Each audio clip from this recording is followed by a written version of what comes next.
Podríamos poner como título de la catequesis de hoy este grito que David dirige a Dios en el Salmo 51: líbrame de la sangre, Señor y Dios mío. Significa este grito lo siguiente: líbrame, Señor, de hacerme justicia por mi propia mano. Porque cuando nos hacemos justicia por nuestra propia mano, hablo de discípulos de Jesús, solamente de discípulos de Jesús, o los que obtenemos esta bellísima pretensión previa llamada de Jesús de ser discípulos suyos. El que grita esto al Señor: líbrame de la sangre, líbrame de hacerme justicia, es alguien que le deja a Dios, quien sea quien le haga justicia. Porque el que se hace justicia por su mano, repito, hablo solo, única y exclusivamente de discípulos de Jesús, por mucha razón que tenga, por mucho que le asista la razón, se le llenan las manos de sangre. Pasa, Ander, no te preocupes. Y cuando te canses te puedes ir, no te preocupes. Muchas gracias, padre. Muy bien. Muy bien. Bueno, al grano, ¿no? Líbrame. Y vamos a ver un par de textos de David preciosos. Un poco los versículos que van a acompañar toda la catequesis son estos, ¿no? Líbrame de la sangre, Dios, Dios de mi salvación, y aclamará mi lengua tu justicia. Señor, abre mis labios y mi boca proclamará tu alabanza. ¿Por qué? Porque me has hecho justicia. Hermanos, la alabanza a Dios tiene que tener un soporte. No se puede alabar a Dios porque así, porque es muy bonito, porque lo pide el manual, ¿no? Un soporte de que Dios ha sido bueno contigo y te ha hecho justicia. Si no tenemos esto claro, convertimos el cristianismo y el evangelio en una partida de neuróticos, en una partida de fanáticos, y además insoportables. Y por encima de todo, insoportables. Por ejemplo, ¿en qué contexto? Porque el contexto de la Escritura hay que ampliarlo siempre, ¿no? ¿En qué contexto dice Jesús? No devuelvas mal por mal. Al que te dé en una mejilla, preséntale la otra. Que te quita el manto, dale la túnica. Todo esto. ¿En qué contexto lo dice? Que tienes que ser, eso es, como un animalito donde te den todas las que te den porque esto agrada a Dios. No, mentira. Eso es una fábrica de neuróticos, de enfermos y de fanáticos. Aceptamos estas situaciones porque alguien te va a hacer justicia con mucha más amplitud de la que tú te vayas a hacer. Porque si no fuera así, repito, tendríamos un Dios monstruoso al que le agrada que te den y que te den y que te den en toda parte. No, ese Dios no existe. Y repito, la gente que va por ese camino llega un momento que se hacen absolutamente insoportables. Porque eso enferma el alma y el cuerpo, enferma también la psicología. A David vemos como Dios le hace justicia. No digamos ya a Jesucristo. Dios glorificó a su Hijo Jesús en el sepulcro. Y como dice Pablo, en esa lectura que vimos de Filipenses, se humilló a sí mismo siendo Dios, se quitó el ropaje de Hijo de Dios, se rebajó hasta hacerse el último y Dios lo levantó y le hizo Señor, de forma que ante él se doble toda rodilla en el cielo y en la tierra, exactamente igual que el pueblo de Israel ante Yahvé. Así le hizo justicia Dios Padre. La ha hecho a todos los santos. Acordaos de Francisco, por decir un caso, ¿no? Cómo le recluyeron el último de los últimos, de todos los franciscanos, como si estuviera loco, enfermo, tal, y de toda Italia se hizo una peregrinación de miles de kilómetros para visitar a Francisco en la agonía. Los franciscanos tuvieron que tragarse ese sapo y levantarle una gran basílica en Asís. Se tuvieron que comer ese sapo. Se tuvieron que tragar sus propios pecados, sus propias injusticias. Algo parecido pasó en la muerte de Juan Pablo II. Le dijeron de todo cuando hablaba del aborto, cuando hablaba de la anticoncepción, ¿se acuerdan? Le dijeron de todo, incluso de ciertas personas que por haber estudiado teología se creían que eran grandes teólogos y le dijeron de todo. Y permitió con Juan Pablo II lo mismo que con San Francisco.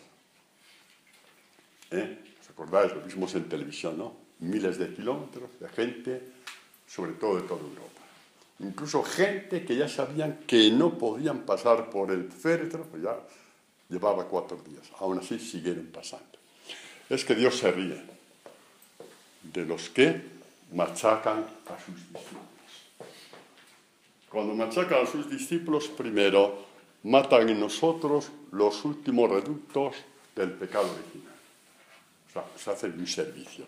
Pero como es una injusticia y Dios es justo, Dios sabe hacer justicia. La hizo con su Hijo y mirad ya la profecía que vemos en Baruch. Dice acerca de la palabra. Dice, ella, la palabra, es el libro de los preceptos de Dios. La ley, con mayúscula, que subsiste eternamente. Mira que todas las cosas pasan, todas. Mira, devociones del siglo XVI en la Iglesia ya nadie las conoce. Tuvieron su buen tiempo, porque eran generaciones para 1 o 2 generaciones y pasaron, no pasó nada. ¿Entendéis? Y no eran malas, pero también eso está llamado a pasar, todas.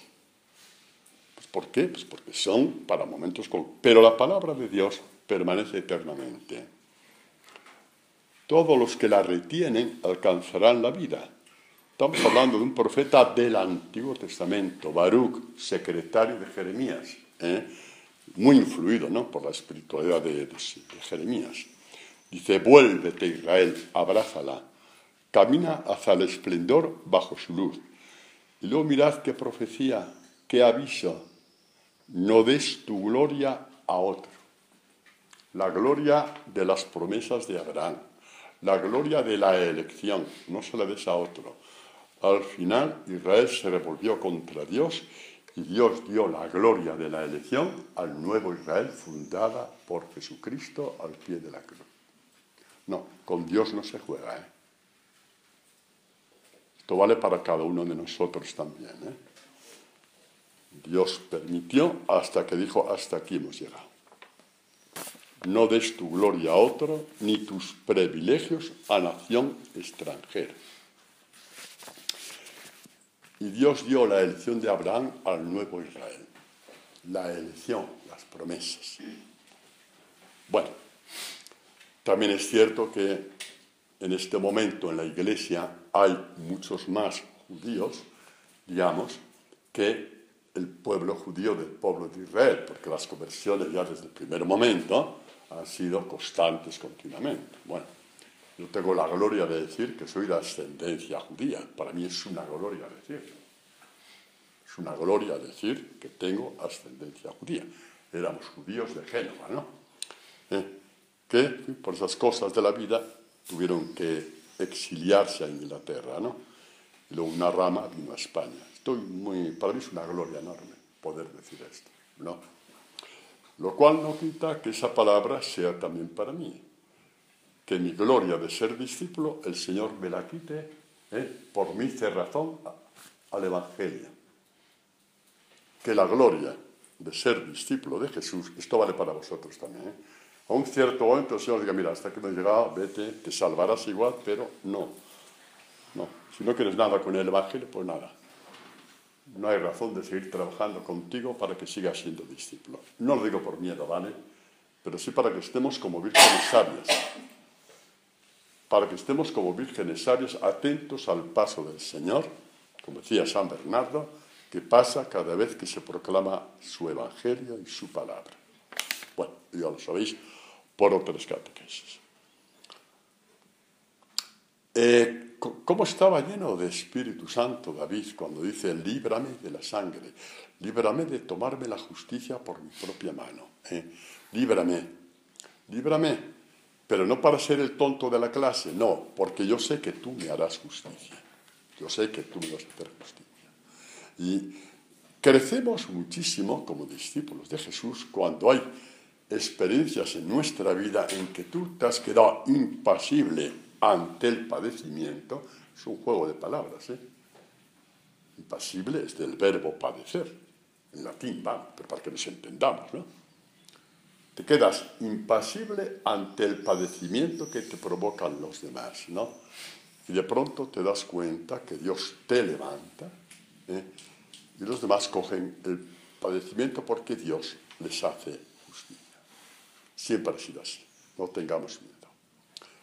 Cuidado, padecimiento por el Evangelio, no por tus mesteduras de pata, ahí te las arreglas tú solito. O porque haber sido fanático, ahí te las arreglas tú solito. Ahí te las arreglas tú solito, ¿de acuerdo? Es padecimiento por el Evangelio tal cual, ¿de acuerdo? Eso es. Bueno, tú me haces justicia. Volvemos entonces, ¿cuántos textos de la Escritura, pero sobre todo de los salmos, que vemos el verbo invocar? Al Señor invoqué y el Señor me ayudó. Ya sabéis lo que significa el verbo invocar, es llamar a Dios como testigo a tu favor. Estás en un juicio, el mundo te juzga, por lo que sea, te juzga tal persona, tu amigo, tu hermano, tu cuñado, quien sea, te juzga por la razón que sea. Es un juicio en el que tú eres inocente, pero no tienes por qué defenderte y de pronto invocas a Dios. Y Él sale como testigo defensor a tu favor, ante los ojos de todos, ¿no? Muy bien. Veo, por ejemplo, el Salmo 57, que dice el salmista, que el Salmo se cumple en Jesucristo, se cumple en cada uno de sus discípulos. Tenme piedad, oh Dios, tenme piedad, que en ti se cobija mi alma. Qué bonito, ¿no? Cuando estás ahí aplastado, saber que puedes cobijarte en Dios. No, es que esto es la fe en su estado más puro, en su estado más glorioso. Saber que encuentras un cobijo a Dios porque eres perseguido por su causa. Es una situación gloriosa que nos es dado vivir. A la sombra de tus alas me cobijo, otra vez el verbo cobijar, hasta que pase el infortunio. Invoco a Dios, al Dios altísimo, al Dios que hace tanto por mí. Estás invocando sabiendo que Dios va a actuar, ya tienes una experiencia de Dios. No es una cosa de que me dijeron, me contaron o leí, como me gusta decir, en la vida de Santa Gertrudis. Yo espero que Santa Gertrudis me perdone porque la estoy poniendo un poco a parir estos días, pero sabe que es por Jesucristo. Como sabe que es por Jesucristo, ella se presta, en fin, a que yo la nombre de vez en cuando, ¿no? Eso es. A Comboni no lo nombro, no sé cómo es una patada y me eche de los combonianos el mismo, así que no, a Comboni déjale tranquilo. Invoco a Dios altísimo, al Dios que hace tanto por mí. Es bonito, ¿no? Es la experiencia. No es al Dios que me han dicho que me va a ayudar, no, tú ya tienes una experiencia. Al Dios que hace tanto por mí. Lo ha hecho y lo volverá a hacer. Al Dios que hace tanto por mí. ¿Os acordáis de aquel otro salmo que sale a unas catequesis, ¿no? Que dice el salmista, venid, y os contaré lo que Dios ha hecho por mí. Que la fe va por ahí. Hechos muy concretos que Él ha hecho por mí, ¿no? Mande desde los cielos y me salve, confunda a quien me pisa. Confunda a quien me pisa. Es lo peor que te puede pasar.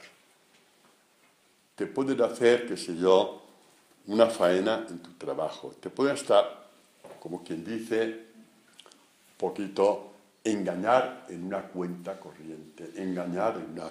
Y eso te duele, pero que te pisen, eso ya es todo. Eso ya es todo. Pues que envíe desde los cielos, me salve y confunda a quien me pisa, a quien te ha bofeteado, a quien te ha hecho mal. ¿No? Entonces, repito, Si queréis que Jesús dice esto en el Evangelio, porque le encanta que sus discípulos sean perros apaleados, que encima no pueden ladrar, estáis muy equivocados. Eso es mentira. Ese no es el Evangelio de Jesús. Jesús dice, yo me encargo de tu defensa. No te defiendas tú. Ahí sí. Lo demás, repito, es una fábrica de neuróticos, de enfermos. Yo me encargaré de tu defensa.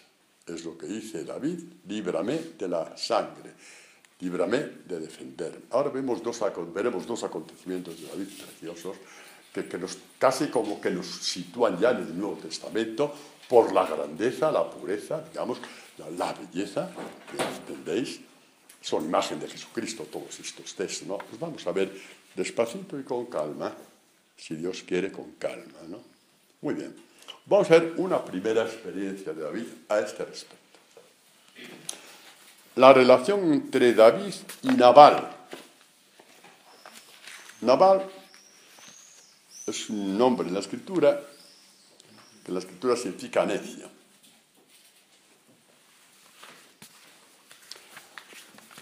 Hago el contexto para que lo entendamos, qué fue lo que pasó y cómo actuó David. David está errante, como sabéis, porque Saúl le busca para matar, ¿no? Está errante, está fuera de la tierra prometida, fuera de las promesas de Abraham, se siente la escoria, ¿no? Porque ser expulsado de Israel significa ser expulsado de las promesas, de la elección y todo más. Y está ahí pues, con 400 que le acompañaron, y está haciendo una vida errante por el desierto. Y resulta, pues bueno, había lo que se llamaba la ley del desierto. Y era que, pues la gente que los grandes oasis que hay en todos los desiertos, tienen sus ganados y tal, los tienen ahí medio sueltos y tal. Y ya entonces, pues existían lo que vemos en las películas del oeste, los cuatreros que robaban el ganado. Ya entonces existía eso. Entonces, David, con esos 400 hombres, pues una forma de subsistir en el desierto era, defender estos ganados de estos llamados terratenientes para que los salteadores no los diezmaran. Y a cambio, pues estos terratenientes, pues les daban subsistencia, ¿no? Y entonces uno de estos terratenientes era Nabal. Y había el momento, una vez al año, que es lo que se llama el esquileo, se esquilaba a las ovejas y tal, se reunía todo el ganado, miles de cabezas de ganado y tal, y apareció David entonces, pues para recibir esa parte que le correspondía por haber vigilado y guardado el ganado de Nabal.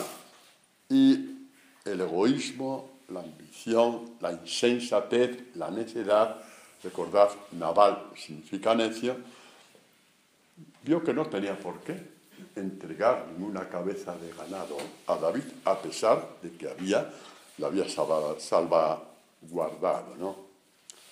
Lee un poco muy por encima, subo David en el desierto, que Nabal estaba esquilando su rebaño, mandó 10 muchachos diciéndole, subid al Carmelo, llegad donde Nabal, les saludáis en su nombre, tal, ¿no?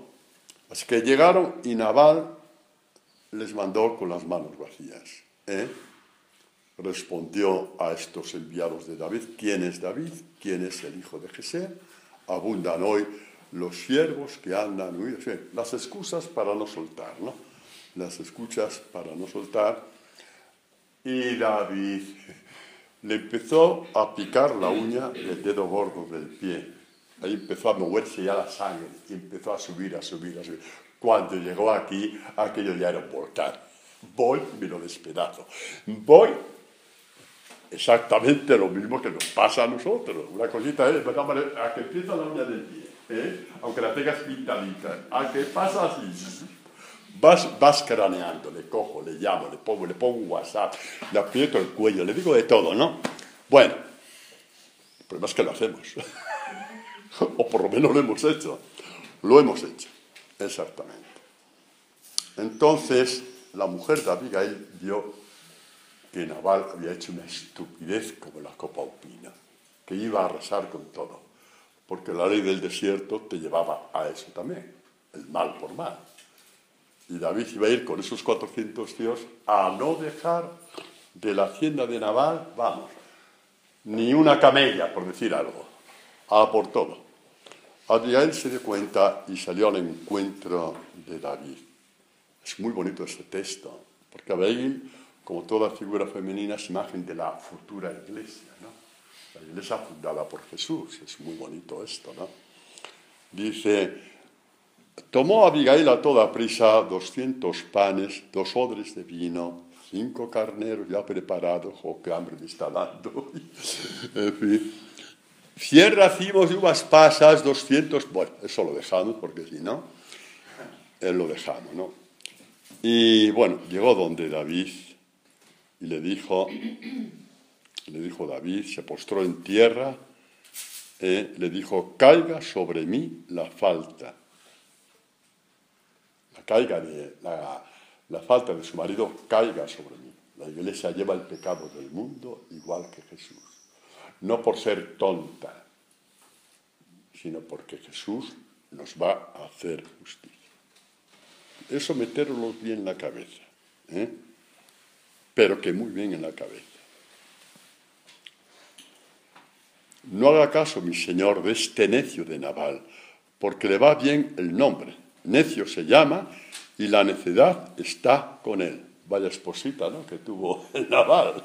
Bueno, yo, tu siervo, no vi a los siervos que mi señor había enviado. Ahora, mi señor, por Yahvé y por tu vida, por Yahvé que te ha impedido derramar sangre y tomarte la justicia por tu propia mano, que sean como Nabal tus enemigos y los que buscan la ruina de mi señor. Cuanto a este presente que tu sierva ha hecho traer para mi señor, que sea entregado a los muchachos, etc. Perdona, por favor, la falta de tu sierva. Se atribuye a ella la falta, ya que ciertamente hará Yahvé una casa permanente a mi señor. De pronto le entra el espíritu de profecía idéntico al de Natán. ¿Os acordáis, no? La casa, el trono permanente, una casa permanente a mi señor. Pues mi señor combate las batallas de Yahvé. Mira que esta mujer llena del Espíritu de Dios está marcando en David lo que él ya sabía, pero que tenía, en esa situación que estaba, como nos pasa a nosotros, la duda, porque de hecho había sido expulsado de Israel, había tenido que ir de Israel. Y se pondría en duda, como a nosotros tantas veces, ¿de verdad que el Señor me llama? ¿De verdad que me llama a la iglesia? ¿Me llama a ser discípulo? ¿Me llama a vivir el Evangelio? ¿No será una ilusión mía? ¿No será que mis pecados? ¿No será que tal? ¿No será que tal? Toda esa jauría de pensamientos hay que llamarlo jauría porque vienen de Satanás. Hay que llamarlas jauría, Paloma, porque vienen de Satanás. Las dudas, tremenda, ¿no? Esta mujer que no conoce de nada a David, se abre su boca y resulta que sin saberlo repite sobre David las promesas que había recibido de Natán. Es un espíritu profético de Dios en esta mujer, ¿no? Dice, no vendrá mal sobre ti en toda tu vida, y aunque se alza un hombre para perseguirte, está hablando de Saúl, y buscar tu vida, la vida de mi Señor, o sea, tu vida le llama mi Señor, está encerrada en la bolsa de la vida al lado de Yahvé, tu Dios. Cuando me dice alguien que a veces se dice, sí, es que el Nuevo Testamento es precioso, pero el Antiguo Testamento es tan tosco, es tan... Oiga, ningún místico de la Iglesia dijo esta belleza. La vida, tu vida, está encerrada en la bolsa de la vida, al lado de Yahvé, tu Dios. Todo lo que te está pasando, lo que te pasó antes de ayer y hoy, está encerrado, guardado en la bolsa de la vida, junto a Yahvé, tu Dios. Previamente, David ya había desistido de tomar venganza contra Nabal porque Abigail había venido a su encuentro con esos presentes, pero sobre todo con esta profecía. Que a Dios no se le escapa lo que te pasa, que a Dios no se le escapa nada, que Dios envió a Abigail para recordarle las profecías que le había dado Natán, en las cuales él probablemente podía dudar, igual que dudamos nosotros cuando estamos en un callejón sin salida. Da la impresión de que todo lo que hemos avanzado y hecho Dios por nosotros o no ha valido para nada, o eran casualidades, o era tu sentimiento religioso que te hacía creer lo que no era verdad. Así, esa jauría de pensamientos, repito, pone el demonio dentro de tu corazón que no te deja ni dormir. Bueno, pues que sepas que habrá el momento en que Dios volverá a visitarte. Hay que aprender a esperar. Y que sepas que nunca te tomes la justicia por tu mano, que tienes derecho a tomarte. Tienes derecho a tomarte la justicia por tu mano. Es un derecho natural. Es un derecho natural. ¿Tienes? Y repito, que cuando Jesucristo dice, no devuelvas mal por mal, el que te dé una mejilla, preséntale la otra, el que te quita la camisa, le das tus sandalias, cosas así y tal, no es por ser buenecitos, para aguantar, porque todos tenemos que ser como tortugas que nos den cuanto más mejor. Mentira, eso no existe. Eso es una prostitución de la Escritura. Eso es prostituir el Evangelio de Jesús. Jesús dice eso porque yo te voy a defender, porque yo te haré justicia. Está en el contexto de este Salmo con 51. Y cuando nos pasan ciertas cosas, lo que tenemos que hacer es igual que David. Líbrame de hacerme justicia, Señor, porque yo sé que tú me vas a hacer justicia. Esa es nuestra fe. Esto es una fe ya muy alta, muy profunda, muy elevada, perfectamente elevada.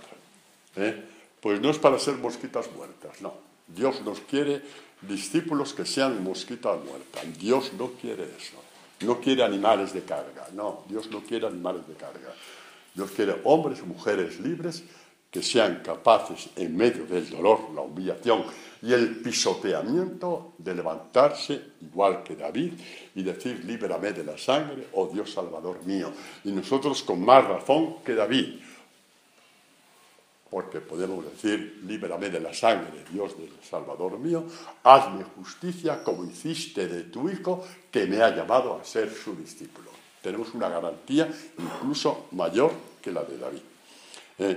Y luego, esta profecía de Dios a Abigail es que rompe todos los esquemas religiosos de aquel tiempo, porque nos lleva al Apocalipsis, que todo lo que estamos, digamos, todo nuestro discipulado están escritos en el libro de la vida, ¿os acordáis, no? Están escritos en el libro de la vida. Pues ya lo adelanta el Apocalipsis, ya lo adelanta esta mujer, Abigail. Lo adelanta Abigail, diciendo, esto que acabas de hacer, de no haberte tomado la justicia por tu mano, está en el libro de la vida junto a Dios. Nadie lo puede tocar. Perdón, en la bolsa de la vida. Que entonces veis que es un paralelo interpretativo. Bolsa de la vida y libro de la vida. Junto a Dios. Es decir, nadie tiene acceso para borrar nada del libro de la vida.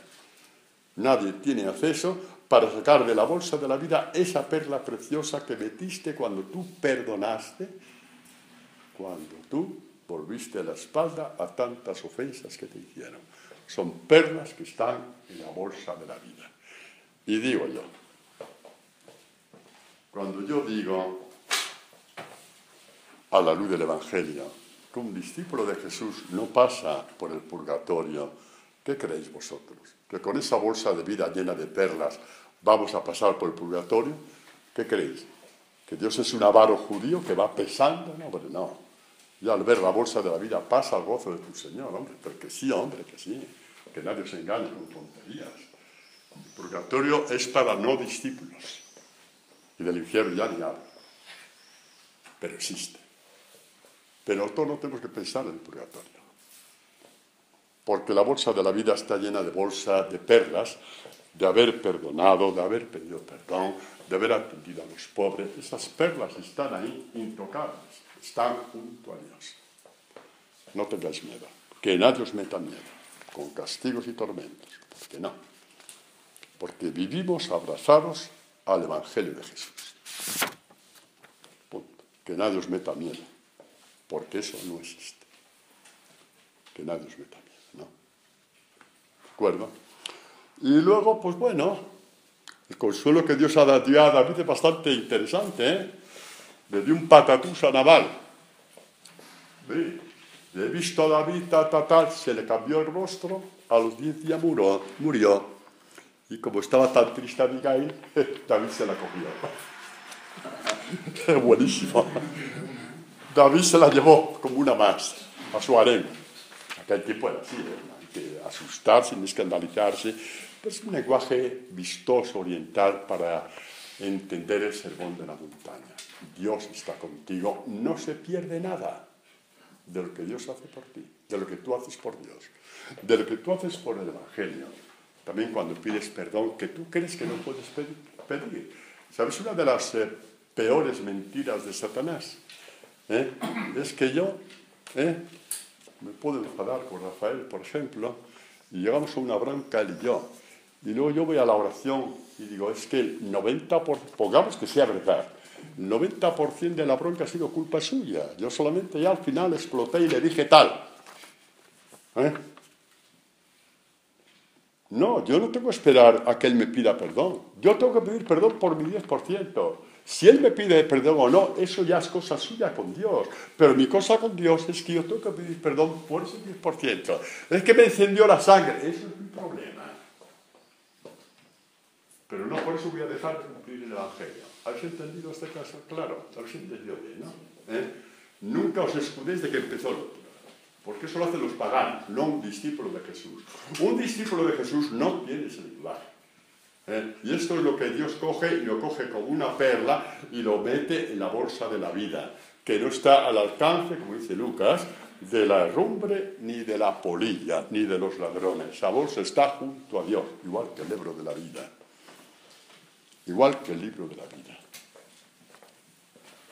Hasta luego, niño. Hasta luego. ¿Entendéis, no?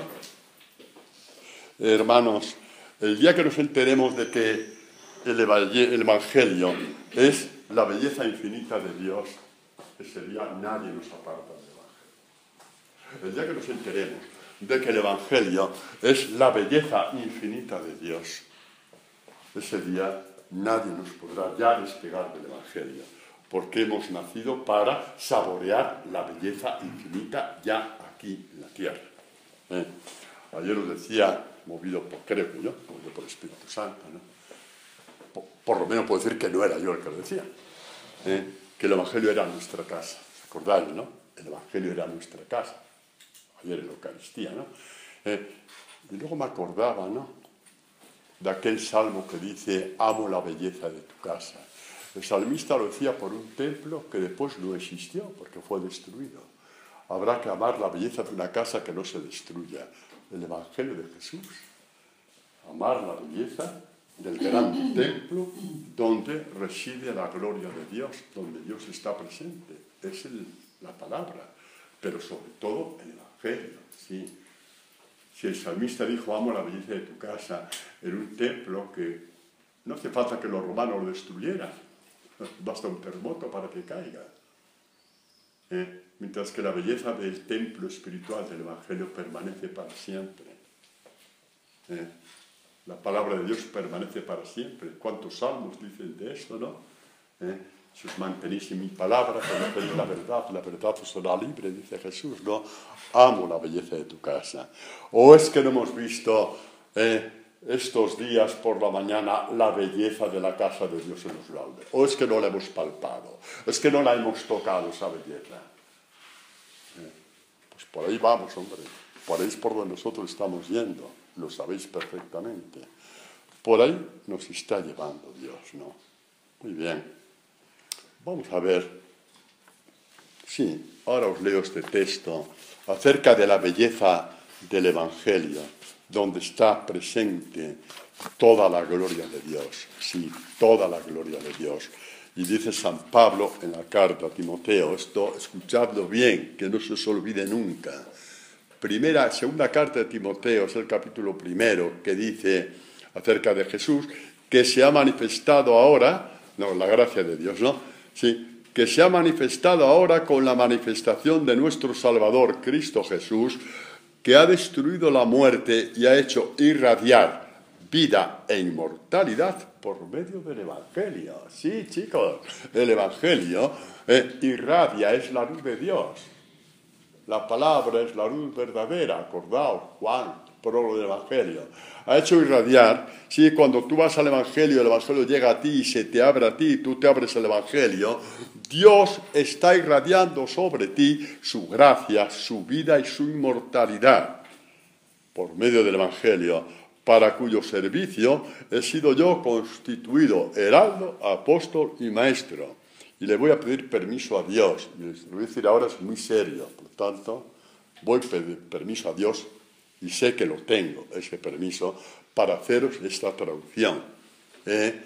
La manifestación de nuestro Salvador, Cristo Jesús, quien ha destruido la muerte y ha hecho irradiar vida e inmortalidad por medio del Evangelio, para cuyo servicio esta comunidad, María, Madre de los Apóstoles, ha sido constituida como heraldo, apóstol y maestro. Sí, podemos atribuirnos estas palabras que el Espíritu Santo escribió en el corazón de Pablo. Sí, porque valen para todos los discípulos, para esta comunidad que tiene como finalidad convertirnos al Evangelio y anunciarlo. Sin un mérito nuestro, ¿vale? Por supuesto que no. Vamos a ver otro acontecimiento que quizá nos va a sorprender más todavía. Lo hago con un preámbulo. De pronto ya te hinchan las narices. Hay gente que tiene un carisma especial para hincharnos las narices. ¿A que sí? Y nosotros debemos de llevar un ungüento que todos vienen a hacer. No sabemos qué pasa. Vas por la calle, vas al mercado, vas a la oficina, debes de tener un ungüento en que todos los gilipuertas de la ciudad vienen para ti y te hinchan las narices. Y cuando te hinchan las narices y revientas, pues ya, es que me dijeron, es que me hincharon, como dije antes. Bueno, pues vamos a ver este acontecimiento para que se nos vayan las excusas cuando reventamos, ¿vale? Para que cuando reventemos, echemos de lado las excusas. Sí. David llega un momento en que su propio hijo se levanta contra él. Gordo, Su propio hijo Absalón hace unas intrigas. En aquel tiempo no era como unas elecciones democráticas. Termina un presidente y aparece otro. No. Ahí había un rey, cuando venía otro, todos los demás a cuchillo. Era así. Todos los pueblos de la tierra, en Israel quizá no tanto, pero también pasaban a cuchillo. El libro de los jueces, Gedeón y todo eso, ¿no? Pues aquí parece que Absalón ya se cansa de ser hijo, se cansa de ser el segundo, y hace una revuelta, llaman unos generales por aquí, y David tiene que huir de Jerusalén.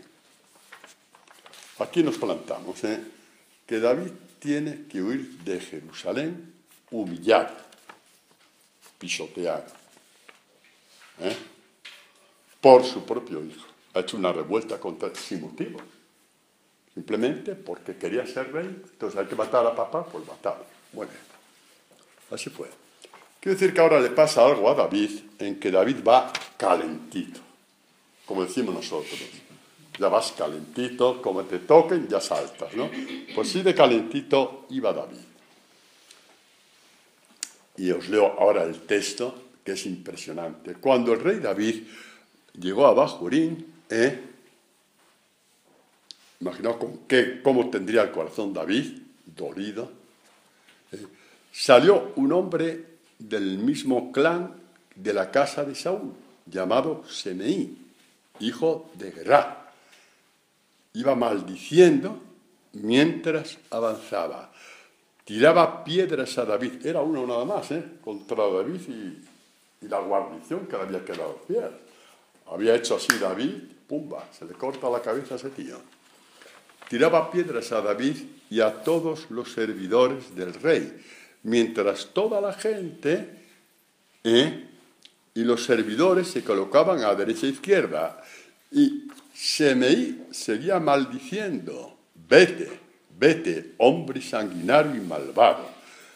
Yahvé te devuelva toda la sangre de la casa de Saúl. O sea, le echa la culpa a David de la muerte de Saúl, cuando Yahvé había rechazado a Saúl, pues por tantas cosas, como sabemos, ¿no? Cuyo reino usurpaste. Le llama ladrón, usurpador. Así Yahvé ha entregado tu reino en manos de Absalón, tu hijo. Has caído en tu propia maldad, porque es un hombre sanguinario. Joder, este hombre ese día estaba... Sí. Uno de los generales, Abisai, hijo de Sarbia, dijo al rey: ¿por qué ha de maldecir este perro muerto a mi señor el rey? Voy ahora mismo y le corto la cabeza. Era lo normal. Es que lo normal es que ni siquiera se lo tenían que haber dicho a David. Ya él mismo va y vamos. Es que lo corta en pedacitos. Hace Macedonia de fruta con ese señor. Exactamente. Eso. Y luego hamburguesas. La respuesta de David. Si hay santos en el Antiguo Testamento, este es el santo. Un hombre según el corazón de Dios. Una respuesta que nadie se imagina. ¿Qué tengo yo con vosotros? Hijos de Serbia. Sí, los que queréis matar a ese señor. Vuestros pensamientos son vuestros pensamientos, los míos son otros. No tengo nada con vuestros pensamientos. Es una imagen de Jesús preciosa. Pero espera, que no hemos terminado. Dejad que maldiga, pues si Dios le ha dicho, maldice a David, ¿quién le puede decir por qué haces esto? Vio que Dios permitía a este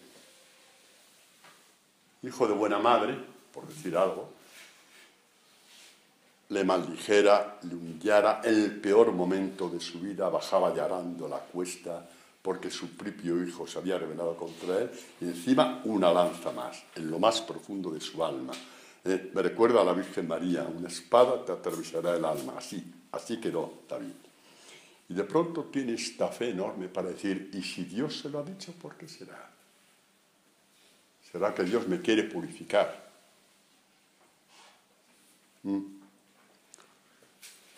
Repito, hay una cosa que se llama derechos humanos, que tienen todo mi respeto, que te dicen: defiéndete cuando has sido pisoteado, injuriado, etcétera, y tal. Muy bien. Y nadie te va a decir nada si lo haces. Pero hay, digamos, un estado del discipulado en que esto ya te sobra. ¿Por qué? Repito, no porque tienes que ser mosquita muerta, tonto e imbécil ante los demás, y por eso te dejas pisotear. Estos son los peores de todos. Porque o se enferma, que la mayoría se enferma ante la cabeza, o el día que diga ahora es la mía, se acuerdan del que te ofendió, de su prima, de su cuñada, de su abuelo, de su abuela, de su hijo, de su gata, y hasta de la gata de Roberta. ¿Se acuerdan de todo? No queda uno libre. No queda uno vivo. Se cobra todo lo que ha aguantado durante 3 años. Entonces, eso es fuera. Eso es fuera. Nosotros, en la línea de David, y si Dios lo ha permitido para mi purificación, primer punto, para que tú crezcas en santidad y justicia, crezcas como discípulo, y el segundo punto, y tú me harás justicia. Líbrame de la sangre, Dios, Dios Salvador mío. Decía el otro día el Padre Nuestro, ¿no? Líbrame de la sangre, He dejado libres a mis enemigos, tú verás lo que haces con ellos, pero yo quiero, al extender mis manos, que no haya sangre de haberme hecho justicia por mí mismo. Es bellísimo el cristianismo, vaya que sí es bellísimo. Y en ese sentido, pues leemos lo que nos dice el apóstol San Pablo el cambio de Pablo, ¿no? Lo violento era como lo coja, como vaya, como no sé cuál. Y luego ya, hijitos míos, ¿no? Como si fuera una madre, dice a los Gálatas, hijitos míos. Ese cambio que lo produce el Espíritu Santo. ¿Os imagináis al primer Pablo y al segundo, hijitos míos, porque sufro dolores de parto? Manda narices, Porque sufro dolores de parto. Eso es lo que hace el Espíritu Santo. Pues dice en la carta a los romanos, Pablo, por lo demás, sabemos que en todas las cosas, también cuando te pisoteen, interviene Dios para bien de los que le aman. Va a devolver el mal que te hacen en bien y hará justicia de tus enemigos. Claro que para esto, Paloma, ¿qué hace falta? Una pregunta muy fácil. Claro. ¿Qué hace falta? Muy fácil. Mauricio, ¿qué hace falta para esto? Pues saber lo que decimos cuando decimos en la misa del domingo, creo en Dios Padre Todopoderoso. Hace falta la fe. La fe anuncia. Creer en Dios y no creer en el Evangelio es estar tocando el violón a cuatro manos. Hombre, déjate tonterías. Tiene que ir a la par. Y cuando no vamos a la par, ¿qué hacemos? Amalia, ¿qué dije ayer de esto? Vamos. Señor, quiero. No puedo, pero quiero. Sí, un día y otro día. Y Dios cuando hace eso te ve más hijo que nunca. En tu caso, más hija que nunca. Cuando tú quieres y no puedes, pero quieres de verdad y te pones de rodillas, Dios se derrama en lágrimas sobre ti, porque de estos son los hijos que yo quiero. Que no tengáis miedo. Ni vosotros ni yo, porque estamos en la misma. Estamos en la misma, vosotros y yo. Que no por ser sacerdote estoy salvado de estas situaciones. En absoluto. Sí, nos ven más hijos que nunca. Y más hijas que nunca. Más que nunca. Más que nunca. Otra cosa es cuando no le das importancia porque todo el mundo lo hace, ¿vale? Todo el mundo lo hace, pues ya todo el mundo tampoco, pues no vayas a misa tampoco, porque esa mayoría del mundo no va a misa, pues no vayas tampoco, ya. Si coges esa excusa, pues ya, haz como todo el mundo, el domingo te vas a tomar la paella al campo, eso es. Y te olvidas de ir a misa. No podemos tener estos argumentos de niños pequeños. Son argumentos de niños pequeños. No podemos ir por la vida con ese argumento. No se trata de un plus, de un esfuerzo más. Se trata de que Dios haga en ti, por favor. Se trata de que el Evangelio es Dios haciendo por ti. Oye, me voy a poner una medalla. Nunca me había gustado esta definición. Qué bonita es. El Evangelio es Dios haciendo por ti. Lo haré para un toque del alma. El Evangelio es Dios haciendo por ti. Qué bonito, ¿no? Bueno, no olvidaré después, pero bueno, ya os acordaréis vosotros. Es Dios haciendo por ti, exactamente. Todo concurre para el bien de los que aman a Dios. Y mirad que el mismo Pablo que escribe esto en el capítulo 8 de Romanos es el que en este contexto de que todo concurre para el bien de los que aman a Dios, tiene autoridad y libertad para, recogiendo el sermón de la montaña, decir, bendecid a los que os persiguen, no maldigáis, alegraos con los que se alegran, llorad con los que lloran, etc., sin devolver a nadie mal por mal, procurando el bien ante todos los hombres, etc. No te dejes vencer por el mal, antes bien, vence al mal con el bien. A la luz de las experiencias se puede escribir esto. A la luz de las experiencias, no como un plus para ser más perfecto, porque ningún manual de perfección te hablará en estos términos. Te invitará a ser una mosquita muerta para aguantar y ya sabemos el resultado que da. Son palabras de vida que se cumplen las que necesitamos. Evangelio de Jesús. Palabras de vida que se cumplen. Y si hay manuales de perfección que ponen como prioridad estas palabras de vida, bienvenidos sean. Si es la ascesis por el ascesis, el sacrificio por el sacrificio, la anulación por la anulación, apartaos de ella. Porque solamente desde palabras de vida podemos acoger y abrazarnos al Evangelio de Jesús. Solamente desde palabras de vida. Terminamos con el Salmo 10. ¿Os acordáis cuando os dije, el primer día o el segundo, ya no me acuerdo? El octavo no, porque no lo hay.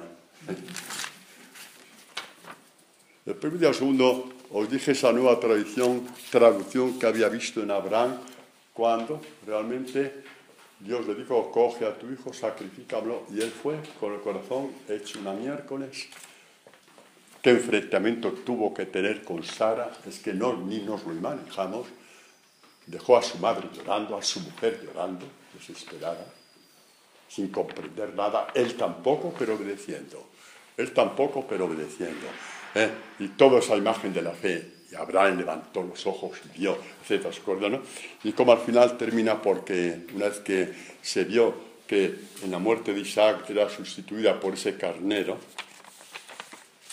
imagen de Jesús, ¿por qué no puso un cordero y puso un carnero? Que catequéticamente es lo mismo. Porque el carnero quedó enzarzado, enganchado con sus cuernos, símbolo de su fuerza, en las zarzas. Exactamente. La fuerza de Dios, enganchada por amor en tu debilidad, la imagen de la zarza. Y dijo, aquí estoy yo para morir y tú quedas libre. Eso es así. Así es. Bueno, pues termina el texto el coronista del libro de Génesis, de Abraham, lleno de Espíritu Santo, dijo, porque en el monte que aconteció lo que aconteció, Dios ve. No es provee, es Dios ve. Sí, Dios ve cuando tú perdonas. Dios ve cuando tú no devuelves mal por mal. Dios ve cuando tienes a tu enemigo a tu disposición. Este es el momento, porque como decimos en español, te lo pintan a huevo y ahora aprovechas y sin embargo te retiras. Dios lo ve. Dios lo ve y está contigo, ¿no? Y Dios vio que Abraham era obediente. La obediencia y la fidelidad van juntas. Vio que había sido fiel a lo que había escuchado. Pone ese verbo. Fiel a la escucha. Que si no hay esto, lo demás lo puedes tirar por la ventana. Porque lo primero que ve Dios es esto. Y de ahí ya ve como un motor para todo lo demás. Bueno, pues Dios ve cuando quedamos desvalidos ante el mal. Lo leo, ¿no? Es el Salmo 10. Leo completo y con esto terminamos. Dice... no, este es el 19, jolines. Debo tener mucha hambre, ya no veo. No, aquí está. Dice así como el mundo, digamos, está siempre pendiente para caer sobre los discípulos de Jesús. Ya tenemos la experiencia de esto, ¿verdad que sí? Si es que estamos haciendo este camino de discipulado, dice, espía, se agazapa, se encoge, el desvalido cae en su poder. Y dice su corazón, Dios se ha olvidado, tiene tapado el rostro, no ha de ver jamás. No veo lo que estoy haciendo con este pobre hombre, con ese desvalido, la imagen del Anahuín, desvalido porque no tiene en quién valerse ni en apoyarse. ¿Y por qué no lo tiene? No porque no pueda, es porque ha escogido a Dios como valedor y como defensor. Oiga, que la fe va por ahí, que nadie se engañe, ya basta. Eso es. Dice el desvalido entonces, levántate, Yahvé, alza tu mano, Dios, no te olvides de los desdichados, porque el impío menosprecia a Dios, diciendo en su corazón, no vendrás a indagar. Lo has visto, sí, lo has visto, que la pena y la tristeza las miras tú y las tomas en tu mano. Esto es lo que tú dices cuando Dios no te da la espalda, es mentira. Todo eso que tú haces por el Evangelio, Él lo mira, lo recoge en su mano. La pena, la tristeza, la persecución. Y por eso dice, lo has visto. Has visto que la pena y la tristeza las miras tú para tomarlas en tu mano. El desvalido se abandona a ti, tú socorres al huérfano. Todo imágenes de las catequesis del año pasado sobre los Anahuín. los que no se defienden porque quieren que Dios les defienda, porque les defiende